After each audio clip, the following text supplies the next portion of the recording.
अस्सलाम वालेकुम नाज़रीन, जहांज़ेब अब्बासी एक नए यूट्यूब प्रोग्राम के साथ हाज़िर है। अब से थोड़ी देर पहले साबिक़ वज़ीर-ए-आज़म इमरान ख़ान को इस्लामाबाद हाई कोर्ट में पेशी के दौरान गिरफ़्तार कर लिया गया है। जो फुटेजेस हमने देखी उसके मुताबिक इमरान ख़ान को की गिरफ़्तारी रेंजर्स के ज़रिए हुई है। जब इमरान ख़ान अहाताए अदालत में आए और बायोमेट्रिक का जो एक प्रोसेस है कि कोई भी मुल्ज़िम या किसी को ज़मानत करवानी होती है तो वो सबसे पहले बायोमेट्रिक करवाता है।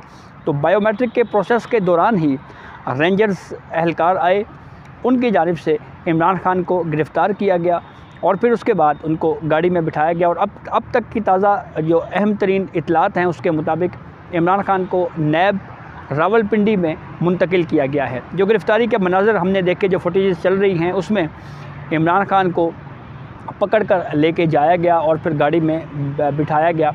उस फुटेज में हमने देखा कि धक्कम पेल भी हुई और उनके जो गिरफ़्तारी के मनाज़र हैं कोई बहुत ज़्यादा खुशगवार नहीं थे। और इस हवाले से ये भी इतलात आ रही हैं कि इस्लामाबाद हाई कोर्ट में कोई तोड़ फोड़ के भी मनाज़र सामने आए हैं। इसी हवाले से इस्लामाबाद हाई कोर्ट के चीफ़ जस्टिस आमिर फ़ारूक ने नोटिस लिया है। IG इस्लामाबाद सेक्रेटरी दाखिला को भी फ़ौरी तौर के ऊपर तलब किया गया है और उनसे वजाहत मांगी गई है कि अहाताई अदालत में ये गिरफ़्तारी क्यों हुई। इसके लीगल नताइज क्या हैं वो आखिर में आपको बताएंगे, लेकिन सबसे अहम सवाल ये है कि इमरान ख़ान गिरफ़्तार क्यों हुए। इसका बैकग्राउंड आपके सामने रखते हैं। हुआ कुछ यूँ कि पाकिस्तान तहरीक इंसाफ की हुकूमत थी और इसी हुकूमत के दौरान बरतानिया की जो नेशनल क्राइम एजेंसी है उसकी जानिब से एक इन्फॉर्मेशन सामने आई और वो इन्फॉर्मेशन ये थी कि मलिक रियाज़ हुसैन जो कि बिज़नेस टाइकून हैं मशहूर ज़माना, उनकी कोई रकम 190 मिलियन पाउंड पकड़ी गई कि ये रकम पाकिस्तान से जो है वो बरतानिया में मुंतकिल की गई है और ये मनी लॉन्ड्रिंग है।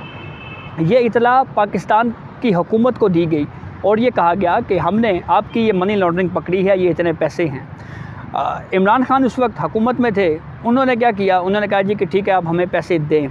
वो 190 मिलियन पाउंड हुकूमत पाकिस्तान का जो कौमी ख़जाना है उसमें जमा होने चाहिए थे, लेकिन उस वक्त सुप्रीम कोर्ट ऑफ पाकिस्तान में मलीर डेवलपमेंट अथॉरिटी का केस सुप्रीम कोर्ट में चल रहा था। तो जो यहाँ पे सेटलमेंट हो रही थी जी कि ये 400 इतने अरब रुपए की जो रकम है ये आपने एक साथ में जो है वो सुप्रीम कोर्ट का एक अकाउंट खोला गया कि उसमें आपने ये रकम ट्रांसफ़र करनी है।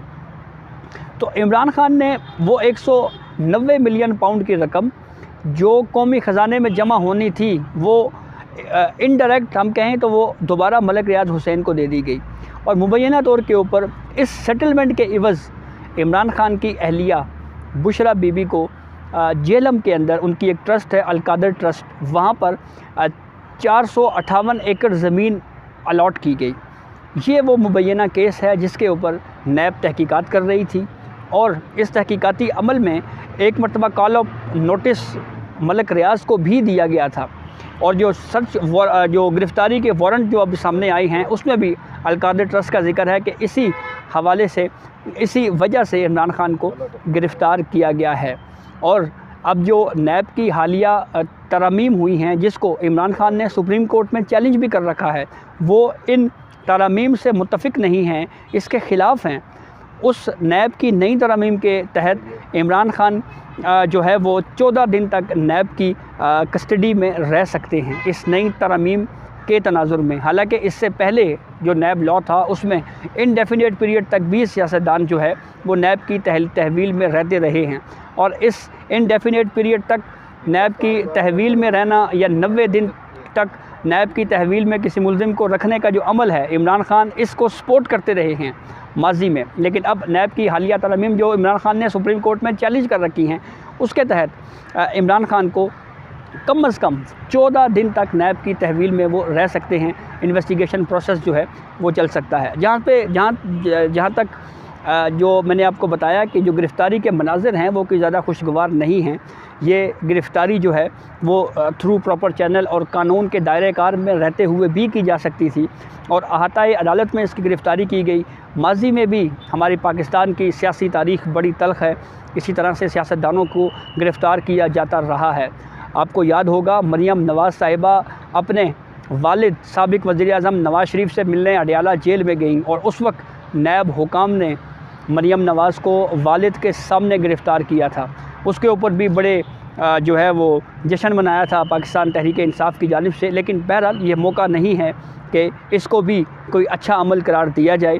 एक लीगल प्रोसेस के तहत यही गिरफ़्तारी होती तो उसके ऊपर शायद इस तरह से आवाज़ जो अब हम बात कर रहे हैं इस तरह से गुफ्तगू ना की जाती है। अब इस्लामाबाद हाई कोर्ट जो नोटिस ले रही है वो शायद इस हद तक है कि कोर्ट के प्रेमिसेस में गिरफ़्तारी क्यों हुई। तो अब लगता यूँ है कि जैसे जब ये केस टेकअप होगा तो ये पूछा जाएगा कि ये तोड़फोड़ हुई है, ये क्यों हुई, इसकी क्या वजूहात हैं। लेकिन जो गिरफ़्तारी का अमल है वो तो हो चुका है, पटिशन नहीं है। तो इसलिए इस्लामाबाद हाई कोर्ट जो अब तक की चीज़ें नज़र आ रही हैं उसके मुताबिक जो गिरफ़्तारी का अमल है उसके ऊपर कम अज़ कम कोई कमेंट नहीं करेगी, कोई फ़ैसला नहीं दे सकती, क्योंकि गिरफ़्तारी के ख़िलाफ़ कोई दरख्वास्त जो है वो इस्लामाबाद हाई कोर्ट में नहीं है। अहाताई अदालत में गिरफ़्तारी का मामला हो सकता है कोर्ट ये ऑर्डर भी कर दे कि आप इमरान खान जब अहाताई अदालत से बाहर जाएं तो आप फिर उनको गिरफ़्तार कर सकते हैं।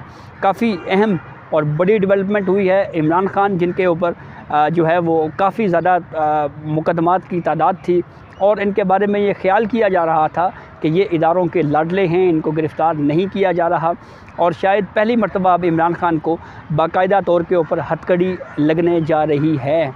और फिर उसके बाद नैब में क्या इन्वेस्टिगेशन होगी, क्या बर्ताव उनके साथ रवा रखा जाएगा, इस वक्त इसके ऊपर कुछ कमेंट करना कबल वक्त है। इमरान खान की गिरफ़्तारी के बाद तहरीक इंसाफ की जो मरकज़ी क़यादत है वो ये ऐलान कर रही है कि कौम सड़कों के ऊपर आए और एक तरह से प्रोटेस्ट के हवाले से बात की जा रही है। तो अब देखना ये है कि ये प्रोटेस्ट जो है वो किस हद तक होता है। हमने देखा कि जो पिछले जो गिरफ़्तारियाँ के इस गिरफ़्तारी से पहले जब ये पूरा एक केसेस चलते रहे थे तो उस वक्त इमरान खान के साथ शुरू में काफ़ी ज़्यादा तादाद में लोग आते थे, फिर आहिस्ता आहिस्ता करते करते वो तादाद कम होती गई। शायद कारकुनान भी थक चुके थे इमरान खान के साथ जा कर।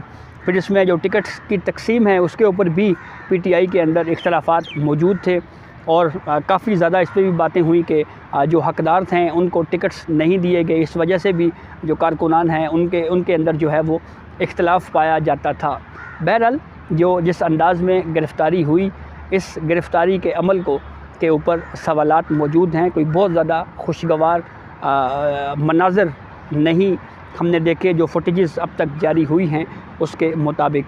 तो अब लीगल प्रोसेस क्या होगा, क्या नेक्स्ट क्या होने जा रहा है, ये काफ़ी दिलचस्प होता जा रहा है। बिलखुसूस एक ऐसे वक्त में जब अगर हम इस इवेंट को माजी से कंपेयर करें तो आपको याद होगा मियां मोहम्मद नवाज़ शरीफ को भी इलेक्शन से पहले गिरफ़्तार किया गया और फिर उनकी पूरी पार्टी डिस्टर्ब हो गई। तो क्या ये रिवर्स इंजीनियरिंग हो रही है, ये भी एक बहुत अहम सवाल अपनी जगह के ऊपर मौजूद है। तो बहरहाल जुड़े रहिए इस हवाले से, जो भी कोई लेटेस्ट अपडेट होगी उससे हम आपको आगाह करेंगे। उस वक्त तक इजाज़त दीजिए, अल्लाह हाफ़िज़।